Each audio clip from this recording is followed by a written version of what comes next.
그럼 이러한 거대 고지진이라고 하거든요. 그 영어로 단어로는 이제 메가 퀘이크라고 합니다. 메가 퀘이크. 과거에는 지금보다 거대한 지진이 있었다는 것은 이제 과학계에 알려져 있습니다. 메가 퀘이크라는 이름으로 있습니다. 그런 것들이 나타난 위치를 보면 과거 초대륙의 경계면이에요. 예, 나타나 있는 그런 메가 퀘이크, 거대 지진들이 있는 위치들이 과거 초대륙의 경계예요. 그 얘기는 무슨 말이냐? 초대륙의 경계는 바로 격변적 판운동이 일어날 때 가장 많은 힘을 받는 곳이죠. 그래서 노아 홍수 이전에 초대륙 상태였다가 홍수를 통해서 판이 막 이동을 할 때 가장 많은 지진이 발생하는 것은 판의 경계분 그렇게 되겠습니다. 자, 그래서 우리가 지질학적 에너지를 따져보면 노아 홍수의 시작 시에는 굉장히 큰 지질학적 에너지가 받아들여지고 들어오고 있었죠. 그러다가 이제 홍수가 종료할 때는 상당히 줄어들었고 현재는 이런 판운동의 에너지나 이런 것 규모나 그런 것들이 상당히 많이 안정화되어 있는 상태다. 많이 떨어져 있는 상태다. 이렇게 보시면 되겠습니다. 그래서 창조론자의 입장에서는 노아 홍수 시기는 지금의 운동을 기준으로 유추하는 게 아니라 과거에는 엄청 격렬한 강한 그런 지구의 변화가 있었다. 이렇게 보시면 되겠습니다. 그러면 그렇게 판이 갈라지는 부분이 주로 이제 중앙해령이라고 하죠. 판이 갈라지는 부분에 대한 묘사가 바로 큰 기품의 샘들이 터지고 이게 되겠습니다. 판이 갈라지면서 거기서 멘틀 내부에 있던 물들이 분출하는 거죠. 그게 바로 큰 기품의 샘이 터지고라고 묘사되어 있는 부분이 되겠습니다. 자, 격변적 파운 운동을 얘기하다 보니까 지진만 강한 게 아니라 화산도 지금보다 훨씬 강한 것들이 나타났었다고 말씀드렸죠. 자, 우리가 일본 해구 같은 그 위치에서 보면 이렇게 판이 쫙 섭입이 되면 여기서 탈수 반응이 일어나고 그래서 물이 올라오고 하면 마그마가 생깁니다. 암석이 녹아서 이 마그마가 생겨서 분출하는 것이 이런 것 마그마가 분출해서 만든 화산섬이 바로 화산 열도 하와이나 뭐 일본 같은 곳이 화산 열도라고 그러죠. 화산이 터져서 만들어진 자 이런 화산 섬들이 있습니다. 그래서 이 판운동이 격렬하면 화산도 엄청 격렬하겠죠. 맞나요? 네. 판운동이 격렬하면 화산도 격렬하다. 자, 우리가 또 과학적인 도구를 갖췄을 때 현대에 이르러서 1980년대 세인트 헬렌스 산이 우리가 화산이 터지는 것을 과학적으로 잘 관찰할 수 있었던 그런 사례가 되겠습니다. 그 옛날에 있었던 것들이야 우리가 과학적 도구가 충분하지 않았으니까 제대로 몰랐겠지만 1980년대쯤 됐을 때는 이제 사진 기술도 있고 뭐 여러 가지로 좋은 기술들이 있으니까 관찰이 됐겠죠. 그래서 80년 터지기 직전에 세인트 헬렌스 산이고 터지고 나서 이렇게 됐습니다. 산의 4분의 1이 날아가 버렸죠. 이건 터지고 있을 때 찍은 사진이고요. 자, 이렇게 세인트 헬렌스 산 터지는 게 격렬합니다. 엄청난 지금 헬렌스 산 사진이에요. 이것도 세인트 헬렌스 산 사진입니다. 엄청난 규모의 화산 폭발이 있었는데 문제는요. 이 세인트 헬렌스 산도 산의 4분의 1을 날리는 엄청난 폭발이었으나 지질학자들이 알고 있는 것은 뭐냐면 과거에는 헬렌스 산과는 비교도 안 될 만큼 큰 화산들이 있었다. 그런 화산들을 과거에 슈퍼 볼케이노라고 이름을 부릅니다. 슈퍼 볼케이노가 있었다고 알려져 있습니다. 어느 정도 규모냐 하면 여기 세인트 헬렌스 산이 폭발했을 때 화산재가 퍼진 범위가 이 정도 됩니다. 네, 미국의 한 주를 넘어가죠. 그럼 엄청 크죠, 그죠? 예, 우리나라 한 주 정도 크기밖에 안 되니까. 그런데 과거에 옐로우스톤 이런 데서 화산이 터졌을 때는 전 미국의 거의 전 지역을 다 덮을 정도로 화산재가 터졌습니다. 그래서 계산을 해보면 이 작은 네모 보이시죠? 이게 세인트 헬렌스 산의 규모라고 하면 과거에는 한 1만 배 정도 컸다는 겁니다. 옐로우스톤은. 예. 자, 그런데 신기한 게 있어요. 네. 역사가 과거로 갈수록 화산의 규모가 분출량이 더 커요. 과거로 갈수록 많이 컸어요. 그나마 이거는 사람들이 관찰할 수 있었던 시대 범위였고 사람들이 관찰하지 않고 지질학적으로만 남아있는 시대를 보면 네, 지질학자는 지질 시대라 그러죠. 네, 지질 시대 규모는 1만 배씩 크면서 엄청난 규모의 화산들이 있었어요. 근데 이 그래프랑 맞아지죠? 자, 우리 현재 시대의 지질학적 에너지에 비해서 홍수 시기에는 굉장히 컸다. 그 얘기는 제가 말씀드린 건 이때 엄청난 화산의 분출을 일으키는 힘이 바로 판운동이 격렬했다는 거죠. 격렬했던 판운동이 바로 엄청난 마그마를 일으키고 폭발을 일으켰죠. 자, 그래서 지금 시대의 시간을 거꾸로 가면서 화산의 에너지가 컸다는 걸 그대로 보여주고 있는 게 우리가 격변적 판운동의 지질학적 에너지와 일치한다는 것을 아실 수 있겠습니다. 자, 그러면 우리가 지질학을 공부하다 보면 빙하기라는 얘기가 나옵니다. 빙하기가 있었답니다. 근데 창조과학자들도 빙하기가 있었다고 얘기를 해요. 네, 빙하기가 있었습니다. 근데 지질학자들은 네, 뒤에 제가 여기 있죠. 지질학자들은 예, 이 지구상에 큰 빙하기가 몇 차례 있었고 대여섯 차례 있었고 소빙하기도 여러 번 있었다. 이런 얘기 많이 들어보셨죠. 그래서 지금은 우리가 간빙기 시대를 산다. 이런 얘기를 하죠. 자, 그러나 성경적인 관점에서는 빙하기가 한 번 있었습니다. 그리고 우리는 빙하기라는 게 있었다는 건 함께 인정하죠. 그럼 어떻게 설명을 하느냐 한번 보겠습니다. 제가 그냥 억지로 우겨서 설명하는 거라기보다는 제 얘기를 듣다 보면 이 설명이 훨씬 더 근거 있네 이런 생각을 많이 하고 계실 거라고 믿습니다. 자, 우리가 빙하를 통해서 나이를 따져보기도 하는데요. 빙하가 보면 이렇게 좀 안 보이나요? 네, 코어가 있는데 빙하 코어를 보면 어두운 색, 밝은 색, 어두운 색, 밝은 색가 막 교차를 합니다. 그건 이제 과학자들은 이걸 통해서 어, 빙하의 밀도가 다르기 때문에 이거는 이 남극 지방의 뭐 겨울철, 여름철에 따라서 색깔이 다르게 나온다. 이렇게 해서 1년 1년을 따졌어요. 자, 그런데 그 계산이 안 맞다는 사례가 있었어요. 그 얘기는 바로 1942년 2차 세계대전 때 이 비행기가 하나 떨어졌어요. 근데 여기 떨어진 거를 그냥 버리고 갔습니다. 버리고 갔다가 1988년에 이제 GPR 탐사를 통해서 비행기가 있는 것을 찾고 나중에 이렇게 발굴을 했어요. 근데 이 코어를 뚫어보니까 75m의 코어가 뚫렸고 그들의 계산법이라고 하면 이게 수십만 년이 나와요. 그러한 나이테 계산하듯이 빙하의 연대를 가지고 계산하면 수십만 년이 나오는데 우리는 연대를 알죠. 46년밖에 안 된 것을. 그래서 수십만 년, 수백만 년이고 죄송합니다. 수백만 년의 연대로 나올 수 있는 그 계산이 실질적으로는 46년밖에 안 됐다는 것을 알았던 그런 해프닝도 있었습니다. 자, 어쨌든 자, 우리가 지구가 이렇게 갈라져 있습니다. 떨어져 있습니다. 떨어져 있다 보니까 5대양 6대주라고 하면서 우리가 아메리카 대륙을 아주 근대가 돼서야 이제 발견을 하게 됐죠. 근대가 돼서야 아메리카 대륙을 발견하고 콜럼버스가 이렇게 찾아갔더니 놀랍게도 거기 사람이 살고 있었죠. 그 놀라운 겁니다. 왜 그러냐? 진화론자에 따지면 여기 아프리카에 오스트랄로피테쿠스가 이제 진화가 됐어요. 근데 진화론자의 연대에 따르면 이 판계안은 이미 갈라져서 이렇게 지금처럼 지고 나눠져 있어야 됩니다. 그러면 우리는 대항해술이 발전한 네, 근대가 돼서야 아메리카를 가서 방문을 했는데 이 오스트랄로피테쿠스는 어떻게 이 아메리카를 가서 번식을 하고 사람으로 살았을까요? 설명이 안 되죠, 그죠?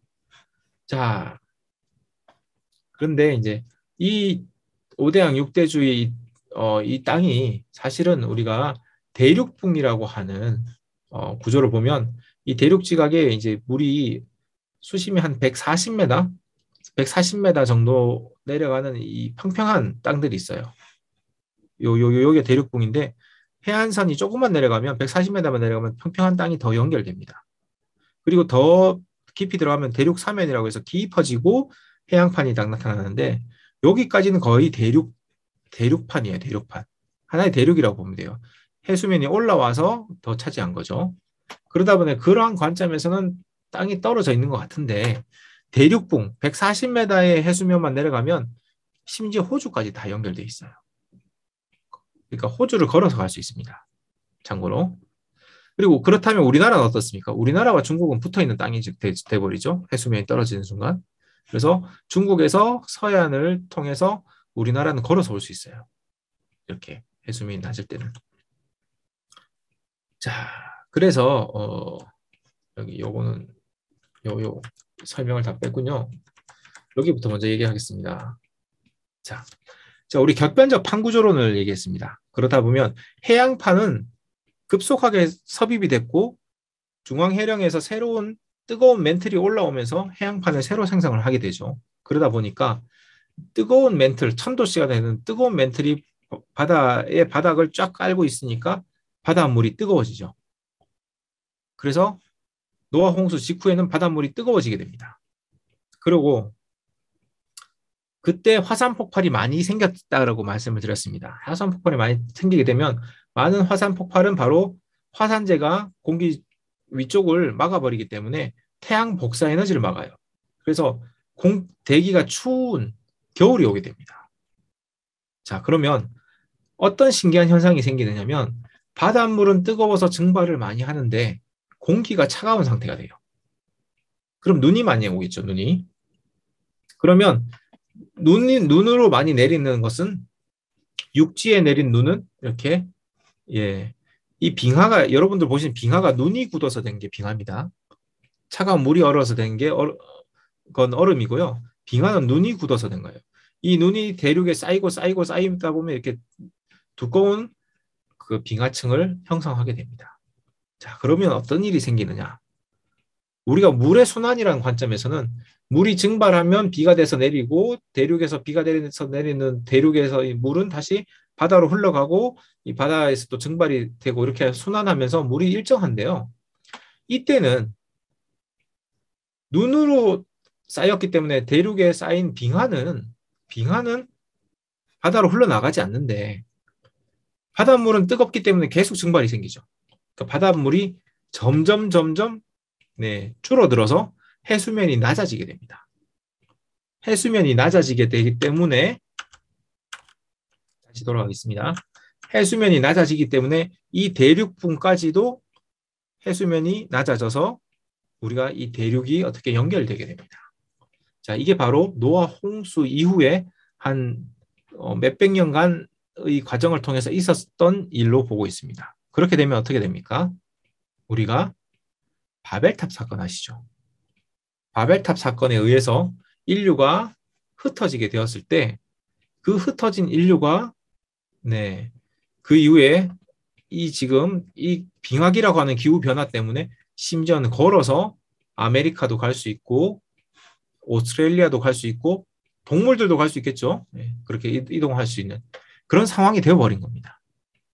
그래서 온 땅에 골고루 사람들이 이주하고 퍼지게 되었습니다. 그 계기가 바로 노아 홍수 직후에 있던 이 빙하기의 도래가 되겠습니다.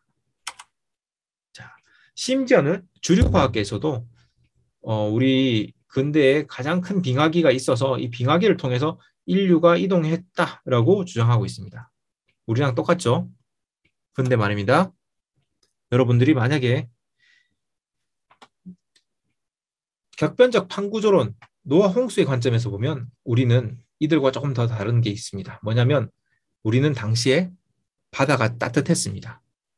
그 해안가는 따뜻하죠. 빙하기라 그래서 전 지구가 다 빙하기가 아니라 이렇게 빙하가 현재 위치보다 상당히 낮은 저위도까지 빙하가 내려와 있다라고 하는 게 바로 빙하기인데요. 그런데 그러면 전반적으로 육지는 대부분 추운 기후인데 사람들이 어디 살 수 있느냐? 해안가는 따뜻하겠죠. 그리고 통상적으로 온도 보존이 잘 되는 곳이 바로 동굴 아니죠? 그러면 여러분 생각해 보겠습니다. 중동 지방에서 바벨탑 사건 이후로 흩어져 있는 사람들이 사회과학적인 입장에서는 점점 어떤 경쟁이 떨어지는 사람들이 더 먼 지역으로 이주하게 되겠죠. 쫓겨서.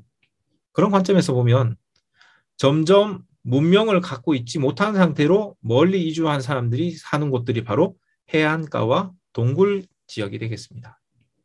생각나는 거 없습니까? 여러분들이 보시는 신석기, 구석기 문명의 발원지들이 어디입니까? 해안가나 동굴 지역이죠. 그때가 바로 성경적으로 보면 바벨탑 이후 이 바로 빙하기 시대 이렇게 보시면 되겠습니다. 물론 이제 당시에 문명의 기원에 있던 사람들은 훨씬 더 고도의 문명을 지니고 있겠지만 여러분들도 지금 상태에서 만약에 아무런 짐을 챙길 수 없이 멀리 보내진다면 여러분들이 뭐 지금 갖고 있는 휴대폰이나 모든 문명의 이기를 누릴 수 없겠죠. 결국 가까이 있는 돌이나 동물 뼈나 이런 걸 이용해서 생존을 해 나가야 되겠죠.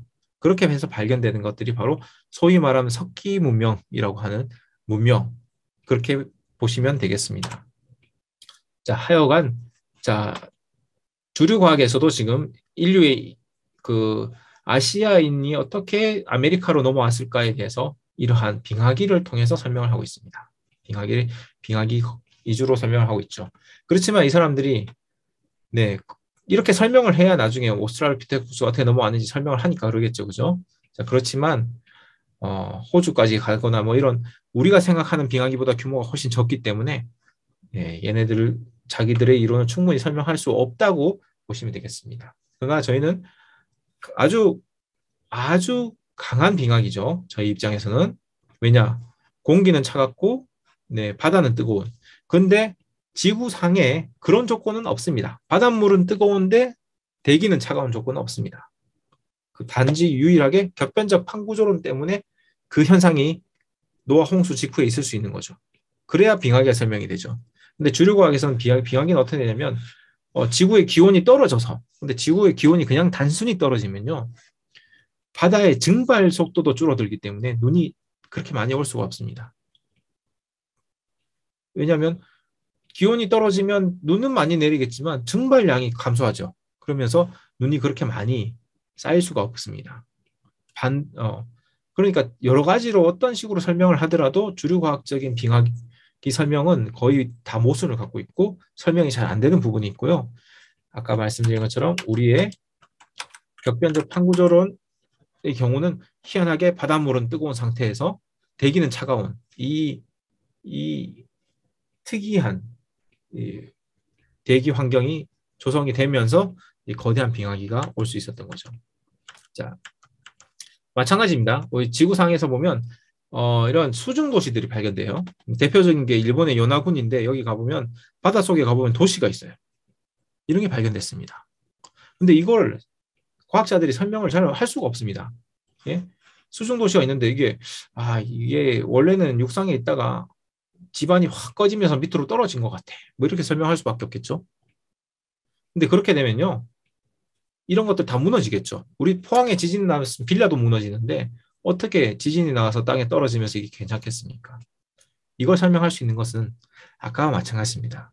우리가 이때 설명드린 것처럼 대륙분까지 노출되어 있으니까 사람들이 여기 해안 낮은 곳에 와서 살겠죠. 도시를 만들고. 살았는데 이제 그러한 빙하기가 끝나고 다시 해수면이 올라오는 거예요. 빙하가 녹으면서 바닷물이 상승하면서. 그러다 보니까 이 사람들이 여기서 만들었던 도시를 버리고 이주하게 되겠죠. 그러다 보니까 버려진 그 도시가 나중에 바닷속에서 발견된다. 그러니까 이런 수중도시에 대한 미스테리도 성경적인 관점에서 보면 쉽게 이해할 수 있습니다. 근데 다만 여기서는 진화론에서는 미스테리일 뿐이겠지만요. 자, 그렇게 되면 자, 빙하기가 있었으면 근데 이 주류의 빙하기가 우리가 똑같지 않은 게 주류에서 빙하기는요. 우리의 어떤 그 문명적인 사람들이 살 수 있었던 시기가 아니라 아주 먼 옛날입니다. 아주 먼 옛날. 자, 그런데 사하라 사막에 가보시면 자, 완전히 사람이 살 수 없는 건조 사막인데 여기 보면 동굴 안에 보면 이런 소들이 풀 뜯고 있고 목축을 하고 있는 장면이 나옵니다. 즉 사하라 사막이 과거에는 이렇게 목축이 가능한 녹지였다는 얘기죠. 그래서 과학자들이 초지와 사막이 오간다는 이런 얘기를 하는데 이유도 모르고 그러죠. 다만 아까 전에 말씀드렸던 빙하기로 설명이 됩니다. 노아홍수 이후에 빙하기는 이때는 사하라 사막도 기후가 서늘할 수밖에 없죠. 기후가 살기 좋고 서늘하고 하다 보니까 여기서는 지금과 다르게 습연한 상태의 녹지가 있었다. 그러다 보니까 사람들이 동굴에다가 이렇게 새겼죠. 그러니까 분명히 이건 생각해 보면 그렇게 길지 않은 과거에 사람들이 새긴 그림입니다. 동굴 벽화. 근데 그때는 사하라 사막의 환경이 지금과 전혀 다른. 환경을 나타내고 있고 이거는 노화 홍수적 관점에서 보면 쉽게 바로 설명이 되는 그러한 내용이 되겠습니다. 그래서 노아 홍수 이후에 바벨탑 사건이 이때 있었고 바벨탑 사건과 연결하여 이 성경적인 빙하기 시대가 이렇게 연결이 되겠습니다. 우리 진화론에서도 네, 황당한 얘기들이 있습니다. 스노우볼 이론이라고 이 원생대 말기에 보면 거대한 전 지구가 다 빙하로 덮여 있던 빙하기가 있었다는 얘기를 합니다. 네, 이 얘기를 하버드대 교수가 얘기하니까 과학자들도 한 3분의 1은 이렇게 믿어요. 자, 신기하죠, 그죠? 하버드대 교수가 얘기하면 다 믿어요. 근데 성경에서 전 지구가 물로 덮여 있다 그러면 안 믿어요, 그죠? 아무도 안 믿으려고 그래요. 근데 전 지구가 물로 덮여 있는 것보다 얼음으로 덮이기가 훨씬 더 어려울 것 같은데 그럼에도 불구하고 과학자의 권위는 엄청난 것 같습니다. 하여튼 이 스노우볼 이론에 따르면요. 이걸 주장하는 이론이 뭐냐면 이 지층에 보면 이렇게 빙퇴석이라고 그러죠. 이렇게 진흙층 속에 거대한 돌이 있다. 이거는 뭐냐? 당시 빙하가 이동시키면서 끌고 오면서 이 진흙 퇴적물에다가 두고 간 거다. 이렇게 보기 때문에 통상적으로 이 빙하기의 증거로 보거든요. 빙하의 증거로. 그러다 보니까 이 과학자가 이 빙하기가 이렇게 있었고 이러한 전 지구를 덮는 빙하가 좀 필요한 이유가 뭐냐면 지구 상해 캄브리아 이때 캄브리아 시작 직전이거든요. 이때가 바로 우리 캄브리아 대폭발이라고 그러죠. 캄브리아 빅뱅이라고 그러죠. 이때 많은 생명체들이 발생하는 시기라고 하잖아요. 그러려고 하면 여러분들이 배우시겠지만 우리가 아미노산이 합성되는 환경이 환원 환경이잖아요. 산소가 없어야 되잖아요.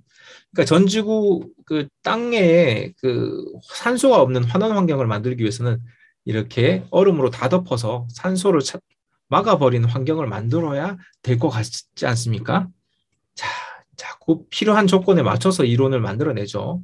그래서 이렇게 생명체가 갑자기 아미노산이 합성이 될 수 있는 그러한 밀러의 실험의 결과를 넣으려고 하면 이걸 빙하기로 보고 전 지구가 다 빙하기로 덮여 있어서 산소가 안 들어오고 뭐 이런 상태를 상상하고 싶은 거고 그게 이제 뭐 이론의 하나가 됐습니다.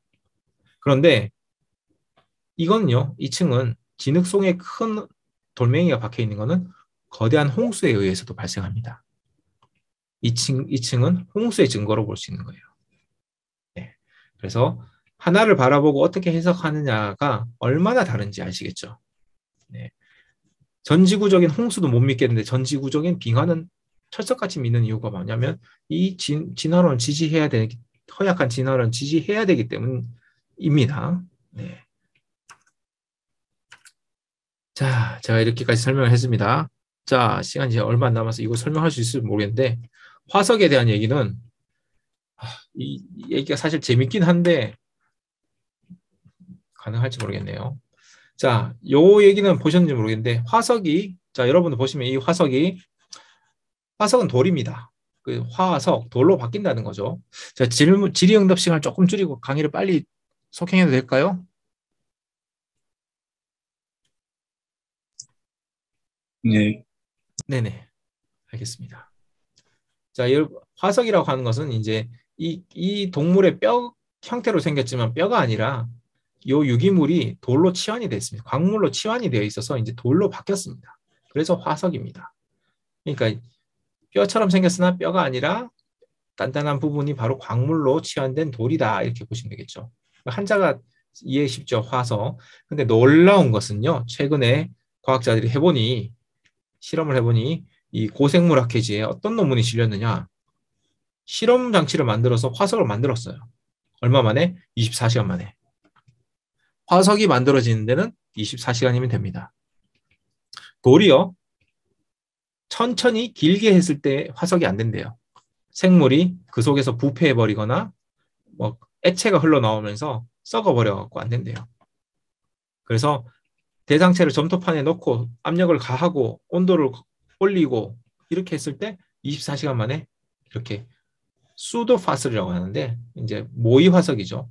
근데 놀라운 거는 보시다시피 어느 게 합성 화석이고 어느 게 실제 야외에서 채취한 화석인지 구분이 안 간대요. 똑같대요. 그러니까 화석이 생성할 수 있는 조건은 굉장히 빠른 시간에 형성이 된다. 그리고 온도나 압력이 높죠. 자, 높은 온도와 압력하니까 노화, 홍수, 겹변적 판구조론 잘 연결되시죠. 네, 그리고 굉장히 빠른 시간 그렇습니다. 그리고 화성 무덤지 같은 데 가보면 이렇게 엄청난 많은 사체들이 한 군데 이제 모여 있는 곳들이 있는데요. 이것도 홍수적 사건에 의해서 매몰됐다고 보시면 이해가 쉽겠죠. 아니면 나는 공룡들이 우리는 죽을 때 저기 가서 죽어야지 하면서 공동묘지를 찾아가서 죽는 건 아닐 거 아닙니까? 그죠? 그러다 보니까 이러한 거대한 화성 무덤지 이런 것들도 봤을 때는 홍수적 사건이다 볼 수 있겠죠. 그리고 빨리 매몰됐다는 것도 이해할 수 있습니다. 왜냐하면 보세요. 얘네들이 죽고 나서 휩쓸려 와서 된 게 아니라 이게 살아서 뭔가를 피해서 도망가고 있는 상태 보이지 않습니까? 물고기들이 뭔가를 피해서 도망가고 있죠. 근데 거대한 저탕류에 의해서 매몰돼 버린 거. 그렇기 때문에 화석은 대부분 살아있는 상태에서 급 매몰돼서 죽었다. 이렇게 보시면 되겠습니다. 이런 비늘 하나도 섬세하게 살아있는 거 보면 얘는 살아있을 때 덮였지 얘가 죽은 지 하루만 지나보세요. 바닷속에서 물고기 죽은 지 하루만 지나보십시오. 다 뜯기고 흩어지고 부패되고 해체돼 버리죠. 그러니까 얘네들은 저탕류에서 빠른 매몰 한 번에 됐습니다. 심지어 얘네들은 보면 물고기를 잡아먹고 있죠. 식사 중에 이렇게 화석이 됐다. 갑작스럽게 된 거죠. 격변이죠. 격변. 이렇게 새우의 잔털까지 보존이 돼 있고 연약한 잎새도 찢어지지 않았다. 다 갑자기 한꺼번에 덮였다. 이렇게 보셔야 되겠죠. 이게 오랜 시간에 걸쳐서 되려고 하면 이렇게 형태가 유지가 되지 않겠습니다. 심지어는 이렇게 임신한 상태에서 출산 중인 상태에서 화석이 되거나 출산해서 나온 상태 이런 식으로 화석이 됐다라는 거는 눈 깜짝할 새에 갑자기 된 거죠. 뿐만 아니라 다지층 화석이라고 있습니다. 이렇게 보면 이게 3억 년 전의 석탄층과 이제 수천만 년의 이암층이 쉘층이 있을 때 이 사이를 가로지는 나무는 도대체 어느 나이에 해당될까요? 어느 나이에? 동일 과정으로 쌓이고가 연대가 긴 시간이라고 하면 이 나무는 연대를 설명할 길이 없습니다. 그런데 아까 말한 것처럼 저탕류에서 거대한 매몰이 이루어지면서 한꺼번에 이 수평층이 생겼고 나무가 껴있을 뿐이라고 하면 이해가 되죠. 그죠? 이런 다지층 화석이라고 합니다. 지층과 지층을 관통하는 화석을 다지층 화석. 이 다지층 화석이 뭐 이런 거 어쩌다 한 게 있는 게 아니고요. 이런 지역에 가면 굉장히 많이 볼 수 있습니다. 지층을 뚫고 있는 나무 화석들이 많죠. 자, 많다. 이렇게 보시면 되겠습니다. 다지층 화석이 굉장히 많구나. 근데 실제적으로 앞에 말씀드린 세인트 헬렌스산 폭발이 있었을 때 보니까 이 폭발에 의해서 이 나무들이 쓰러져서 인근에 있는 스피릿 호수라고 하는 호수로 떠내려왔어요. 지금도 아직도 이게 떠 있는 나무가 있을 정도로 그런데 다수의 나무들은 이제 물 먹고 이제 바다로 강 밑으로 들어갔죠. 그래서 수중 음파 탐지기로 조사를 해보니까 지층선 속에 세로로 서 있는 나무가 확인이 되죠. 근데 여러분 아시다시피 이 지층은 세인트 헬렌스산 폭발 때 생긴 지층이에요. 이게. 그러니까 즉 다지층 화석을 보면 수평 퇴적층과 수직 나무의 층은 바로 격변적으로 형성됐다. 이건 뭐 현장에서 확인했던 역사적 사실이죠. 그죠? 근데 제 말에는 여러분 충분히 수긍하겠지만 진화론자는 이걸 다르게 설명하려고 되게 애쓰고 있습니다. 오랜 연대를 통해서 오랜 시간으로 설명하는 그들은 또 그들 나름의 논리를 가지고 막 설명을 하고 있습니다. 예를 들어서 지층 속에서도 이렇게 육상 공룡과 물고기가 같이 발견되는 육상 동물과 물고기가 같이 발견된다. 이런 것도 역시 홍수적 사건을 의미하겠죠. 홍수적 사건을. 물고기가 갑자기 땅으로 뛰어나갔을 리도 없고 또는 이렇게 나뭇잎 하나가 두 지층 사이에 걸려있다. 이 지층과 지층이 연대 차이가 있을 수가 없겠죠. 이런 나뭇잎이 어떻게 그 시간을 버틸 수 있겠습니까? 자, 우리는 그렇습니다. 이런 거는 이제 또, 네, 지질학적으로 보면 이제 고생대층이라고 하는 층 속에 보면 이런 해머가 발견됐어요. 그러면 고생대층으로 보면 소위 말하면 뭐 삼엽충 같은 애들이 예, 이 해머를 이용했다 이렇게 볼 수밖에 없겠죠. 네. 근데 그렇게 볼 수는 없겠죠. 근데 성경적으로 보면 고생대층이 바로 예, 홍수 이전의 사람들이 살던 층입니다. 우리가 보면 홍수 이전의 사람들이 사용했던 도구로 볼 수 있겠죠. 그래서 석탄층에 3억 년 전에 석탄층에서 발견된 이런 금속이 나왔다. 우리는 홍수 이전의 사람들의 유물이구나 이런 것들을 보면 되겠지만 말도 안 되는 5억 년 전, 3억 년 전 층들에 이런 게 나왔다는 것들이 설명 안 되는 부분들을 쭉 가지고 있습니다. 뭐 공룡 화석도 그럼 중생대만 나오느냐? 아니, 실제적으로는 이렇게 신생대층에 하드로사우루스 뼈가 나오고 그래요. 이런 걸 아웃 오브 파스라고 아웃 오브 플레이스 파스라고 하는데 네, 원래 위치가 아닌 곳에 있는 화석들이 있습니다.